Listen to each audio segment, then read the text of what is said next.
I've been eating so much this holiday.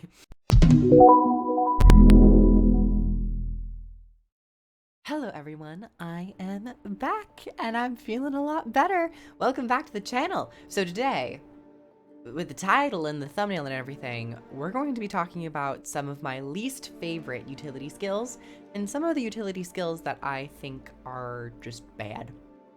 Because there's so many skills in this game, particularly utility skills, that they can't all be good. However, there are some that just haven't been touched in a long time. And I feel like a lot of people always say with each balance patch, I hope they touch and they nerf or tweak things that have long since not received attention. So this video is kind of an honor to that idea and that message of going back and retouching some things that might not be so great at the moment. So without further ado, let's get started. Also, disclaimer, quick disclaimer, this video is PvE centric. I'm not saying I'm referencing any forms of competitive modes, PvP or War vs. World. Also, this is my experience, is my own opinion, so, you know, I know we all like to have a voice, and we all like to clickety-clack on that keyboard, but to inform you, I'm not saying that my ideas are codified law should be. Just saying, this is my reaction. So this is like in the tier maker section. It's not really a tier video, though this will help me and my maelstrom whirlwind of a brain keep some more structure to the video, and to also help guide me with like certain talking points and feelings and emotions. You know, it's kind of like my therapist. I don't have one, so tier maker is my therapist. I have a bunch of icons here that I just kind of loaded into tier maker.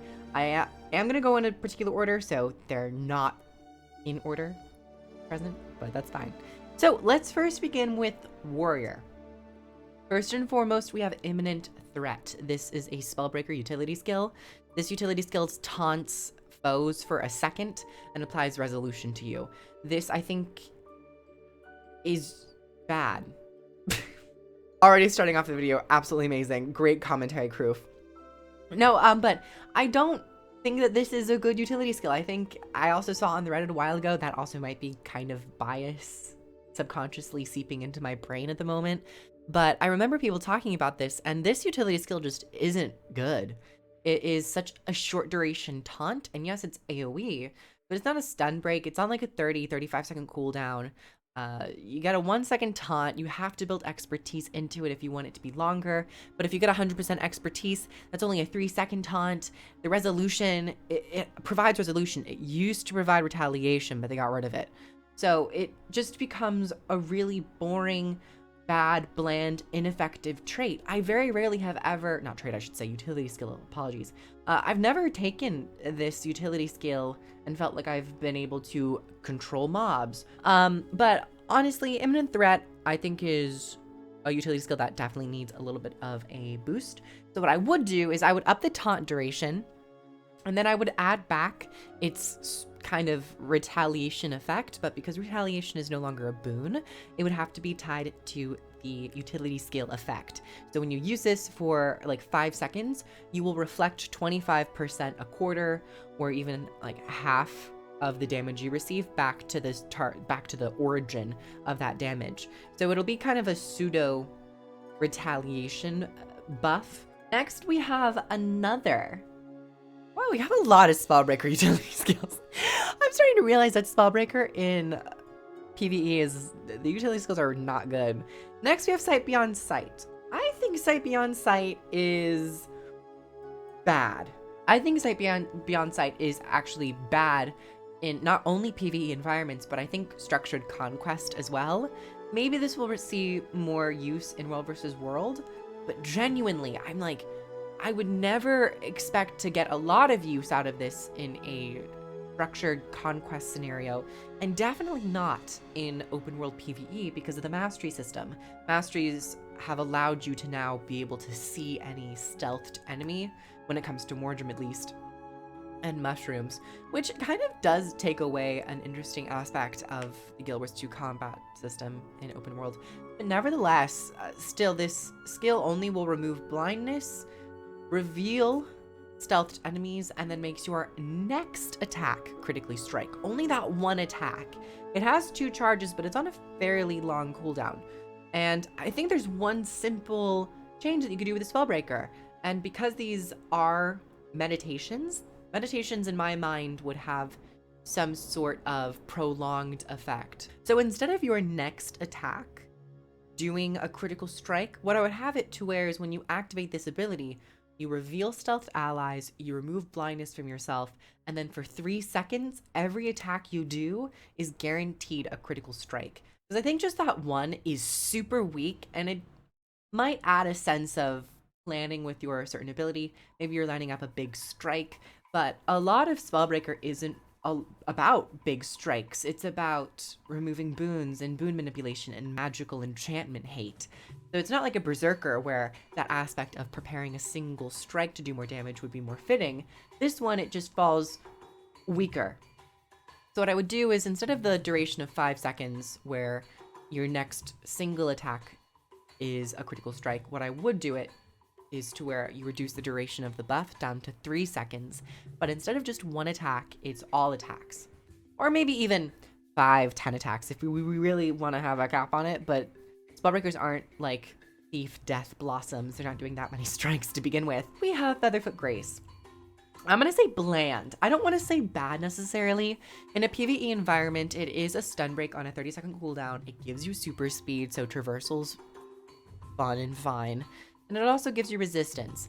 I think that this would be a lot more interesting if enemies applied more variety of conditions like cripple, chill, even weakness, certain things to debilitate your movement or your ability to dodge. At least in open world, it's not all too common. I genuinely believe that that needs to be more of a thing. Even retroactively, I would love to see enemies be improved to allow them to apply more consistent conditions and also more consistent boon application. PvE, this skill kind of just is fine. I almost would say I would like to see vigor added to this, but I also don't want to say that as well because I just don't like having buttons that just overly boost the character. I like it when there's like a very specific niche that it slides into. And for this reason, Featherfoot Grace does. It's just more so a fault of the rest of the game, not really incentivizing you to use a skill like this. There might be a couple ideas. Instead of maybe vigor, it just gives you like 25 endurance or something along those lines. We have actually we're gonna stick with Spellbreaker. We have natural healing. I'm gonna say this utility skill is bad. I'm gonna say it. It's bad. It's interesting, but it is bad. And I'll talk about why. So natural healing, what it does, it is a 1.25 second cast time for a heal, which I believe is one of the longest heals in Guild Wars 2. And warriors have the most health, and this is, I think, the strongest healing skill that warrior gets at like a flat rate of 11,000 in PvE. So it's pretty impactful. However, what it does is it removes 7 boons from yourself and then also 7 conditions, which is important. Very rarely do you want boons to be removed from yourself in situations because you don't want to lose that power and that edge to it. And particularly with 7, that's quite a lot. You might ask yourself, why did they do this other than thematic reasons? Well, it's actually a minor trait in Spellbreaker that gives you a stacking, I believe, damage or ferocity buff whenever you remove boons. And I believe that removing boons from yourself also interacts with that trait. It's a minor trait. It's like one of the passive ones you just get. So to that degree, it's really interesting to use this button as another means to get that buff rolling on yourself. However, I think they went too far with 7 because the maximum stacks of that unique Spellbreaker buff is 5. So adding 2 extra boons that it destroys just puts the Spellbreaker at a deficit. Yes, it's strong healing, but it is a very long cast time of 1.25 seconds.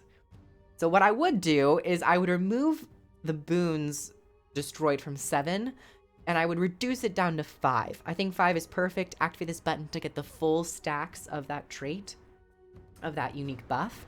And you're not going to be destroying any excessive boons that you might actually need in fights. Next thing I would do is I would just remove the 1/4 second of that cast time. I would just give it a 1 second cast. I think it's totally fine.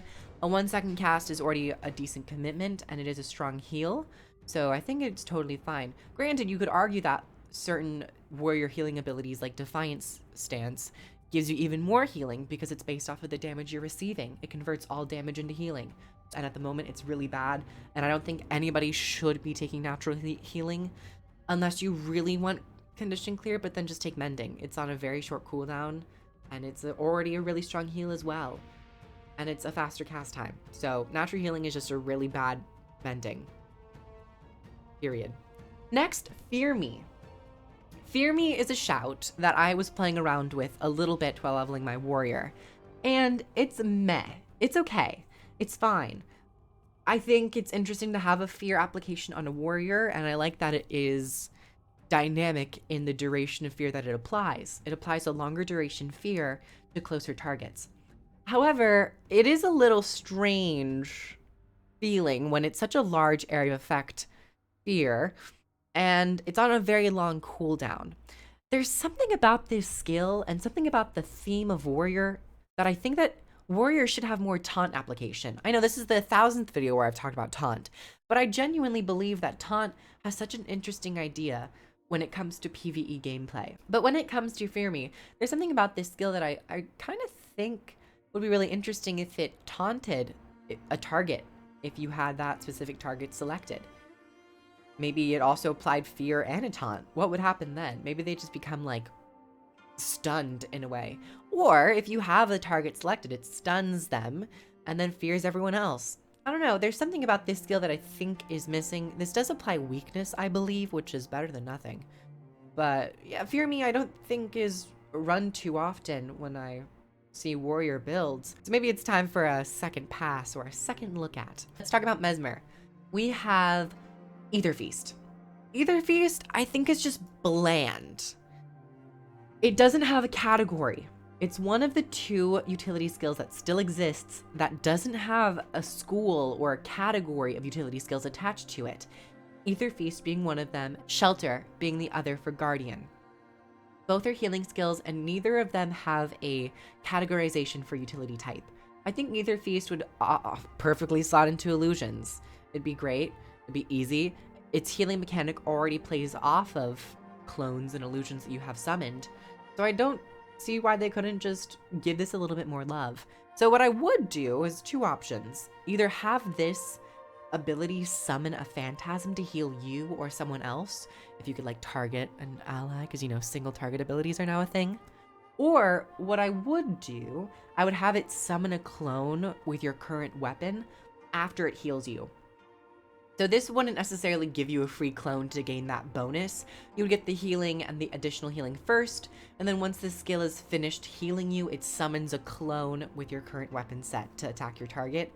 As a very minor clone application, it's just something to kind of play into it. But I think the idea of a healing phantasm is a little bit more interesting than just like a heal and then you summon a clone, because Mesmers already have decent clone generation, but maybe some people want more and they might have trouble with it. Mirror, I don't, it's meh. It's meh. I almost want to put bad because I feel like there's so many other Mesmer healing skills that outshine Mirror when it comes to PvE and maybe in PvP. I do know that some people take Mirror because of the projectile reflection aspect to it. And while that's cool, in open worlds, fractals, raids, that reflect aspect isn't always needed.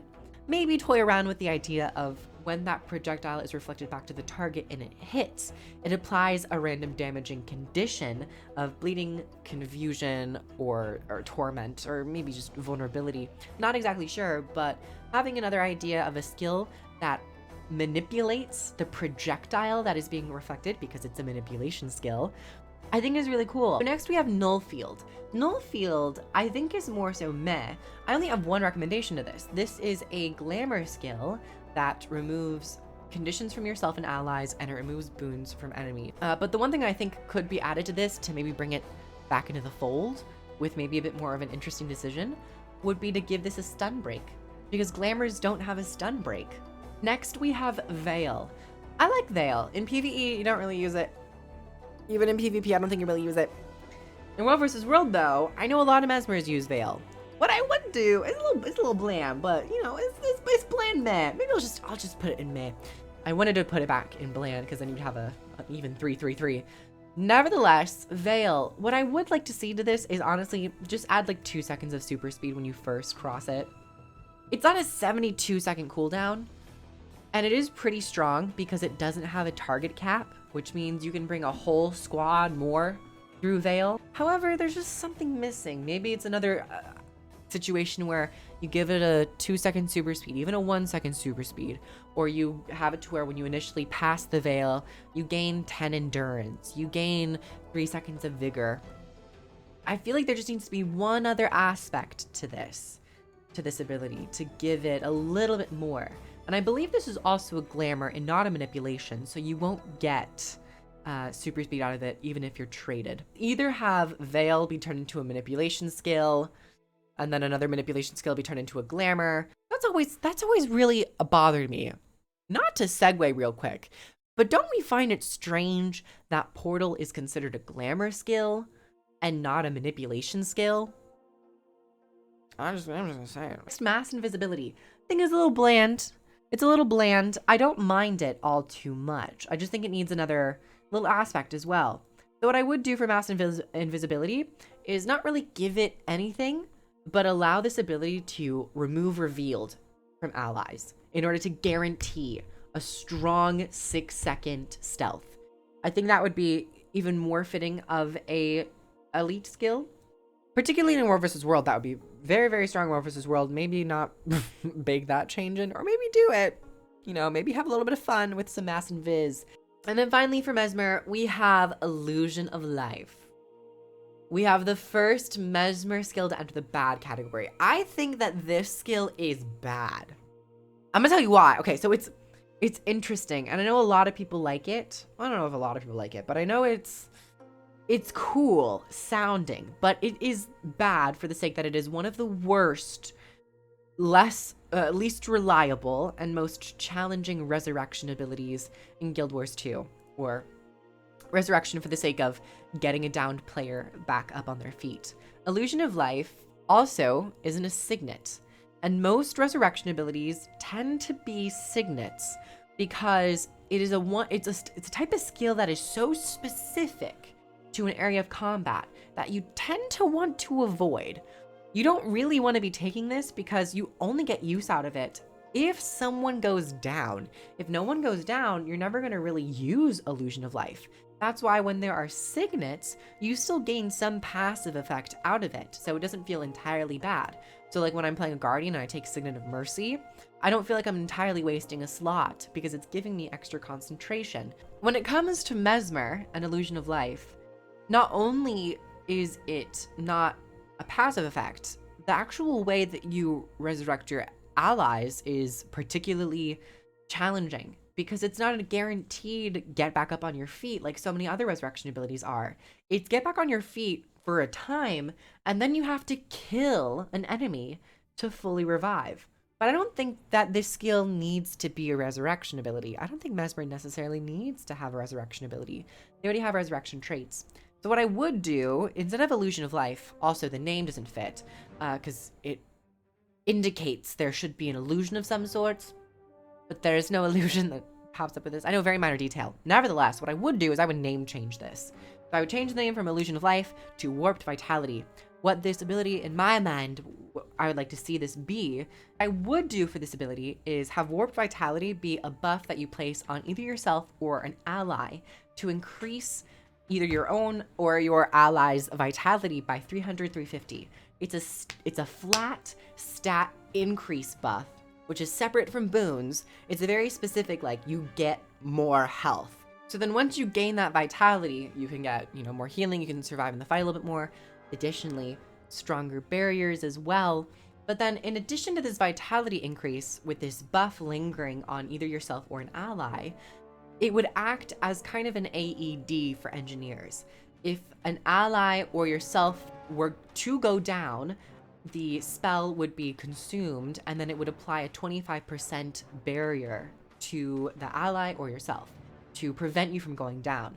So instead of an ability trying to get a teammate back up, this would be a specific ally targeted or self enchanted ability to prevent you from going down in the first place. So next we have Necromancer Epidemic. Meh. The only thing I would say about this Epidemic, what I would like to see is the projectiles still transfer their conditions if the enemy dies. Currently, if you use this ability and those projectiles are mid-air and the target dies, it will not transfer those conditions. It's a very minor thing, and it probably has some balance consequences, and they probably decided to design it specifically in this format.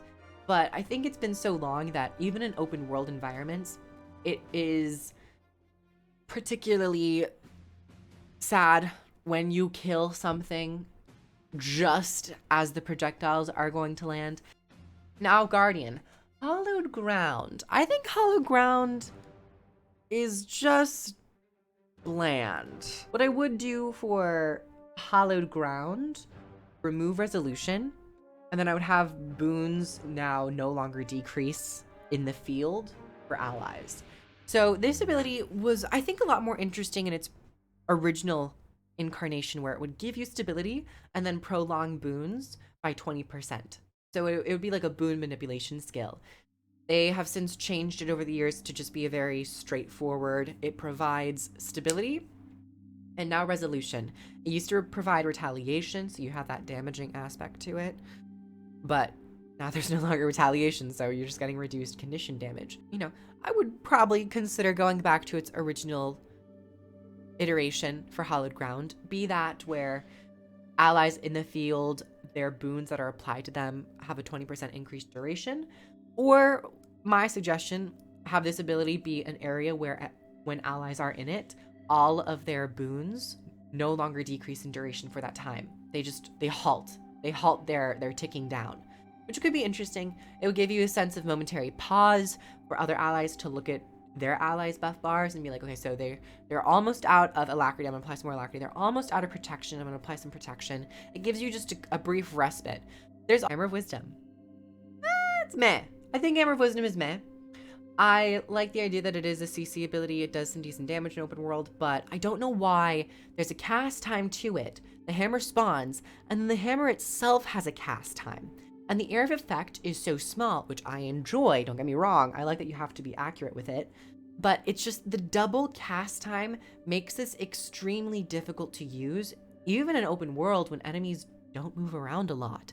But if you're happening to dodge, the enemy will try to move forward towards you. Maybe they happen to dodge roll out, or, you know, they have an Aegis on them. It just is such a long cast time for a relatively short knockdown that I think it'd be much better if you just had the cast time for it and the hammer immediately strikes down from the heavens and just like smashes down with a really cool spell effect. Like, that's what I want to see from a spirit weapon, something along those lines. But yeah, it's kind of meh. I think it does need a little bit of update. I mean, honestly, we could do a whole spirit weapon rework. But next up we have Shoela the Avenger, which I think is the most deserving of a spirit weapon rework. I think Shoela the Avenger is either bad or bland. Can't tell. It's a little bit of both. You know what? It's not bad because it does have an interesting bubble that destroys projectiles. But then again, there aren't huge amounts of projectiles in PvE. I'd like to see a little bit more of that, you know. But it's not bad, but it's definitely bland. Also, it's another bubble on Guardian. Guardians have so many bubbles, so that's why it's kind of bland to me. What I would do is have this no longer be a thing that you just place down in a giant area. I would have this kind of be more in line with its name, Shoela the Avenger. Guess who's an Avenger? Captain America. Captain America flings his shield and it ricochets and stuff. Okay, so hear me out. I think this would be really cool for Shoela the Avenger. Instead of an area of effect ability that you just target at a location, this would be more of a road ability that you have to kind of aim. Similar to Tides of Time, similar to Lightning Orb on Weaver, you know, we all know the road AoEs. What I would like for this ability to be is that the spirit weapon that is that road AoE that you have to aim. So what I would do is have this be like a Captain America-esque Shield of the Avenger, where you throw out the shield, it strikes enemies, it deals damage, but it would bounce between enemies and also bounce off of walls. Because I believe that we've seen a little bit more technology, particularly with the Virtuoso, with projectiles hitting walls and ricocheting or pausing and coming back to you in some aspect. Even like Tides of Time, it can hit a wall and it'll come back. But I like this idea of a skillful, like you have the angle down, you throw the shield and it bounces, it hits them, doing decent damage, it applies its weakness. Maybe if it passes through an ally, it gives them like a second of protection or 2 seconds of Aegis, who knows? But I think that just giving a little bit more action to the spirit weapons, kind of like an actual spell that you do, would also be so much more, it would bring so much more life into Guardian. So I think Shoela the Avenger would be great to see that, where you like summon the shield and you just throw it out and you see it just bounce everywhere and like bounce between targets. So yeah, all right, everyone. This was a particularly long video. To help support the channel more directly, I have a Patreon down below. Thank you so much to my patrons. You are all so lovely. You get early access to videos, exclusive videos, and even some unedited footage of certain videos and interviews and podcasts. So thank you so much. If you would like to support the channel, you can of course like, comment, share, and subscribe. I also stream on Twitch Tuesdays, Wednesdays, Thursdays, and Fridays. So yeah, also I'm on a arena partner, and I have links down below if you'd like to pre-order Guild Wars 2 End of Dragons. It really helps me out. Thank you all so much for coming by.